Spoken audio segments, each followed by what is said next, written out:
Imagjinoni vitin 1913. Shqipëria sapo kishte shpallur pavarësinë dhe ishte një shtet i ri pa një mbret që të përfaqësonte.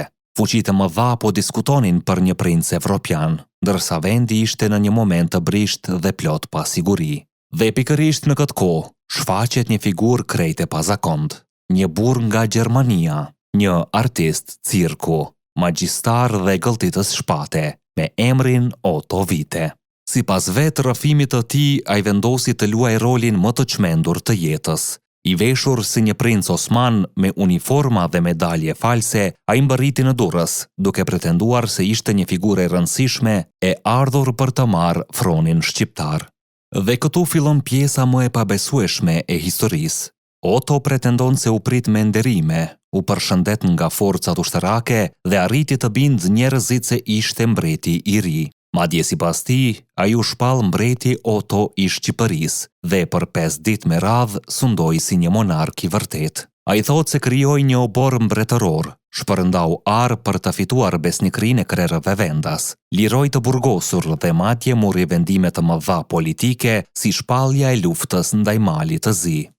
Një histori që duket më shumë si skenar filmi se sa realitet. Por kjo mbretëri nuk zgjati shumë. Kur filluan të vinin telegramet të vërteta nga Stambolli dhe rreziku i zbulimit u bë real, Otto vendosi të largohej. Ai u arratis fshehurazi gjatë natës dhe u nis drejt Italisë duke i shpëtuar arrestimit. Dhe këtu lind pyetja më e madhe: a ka ndodhur vërtet kjo histori? Sepse nuk ekziston asnjë provë zyrtare që e vërteton.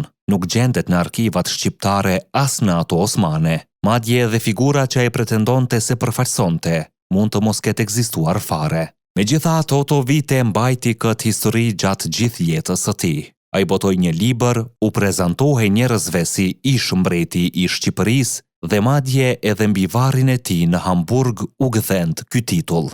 Ishte një mashtrues i madh, një aktor i jashtëzakonshëm, apo një pjesë një loje më të thellë që nuk u zbardh kurrë? E vërteta mbetet mister, por një gjë është e sigurt: për 5 ditë, qofte edhe vetëm në mendjen e tij, Otto Witte ishte mbret i Shqipërisë.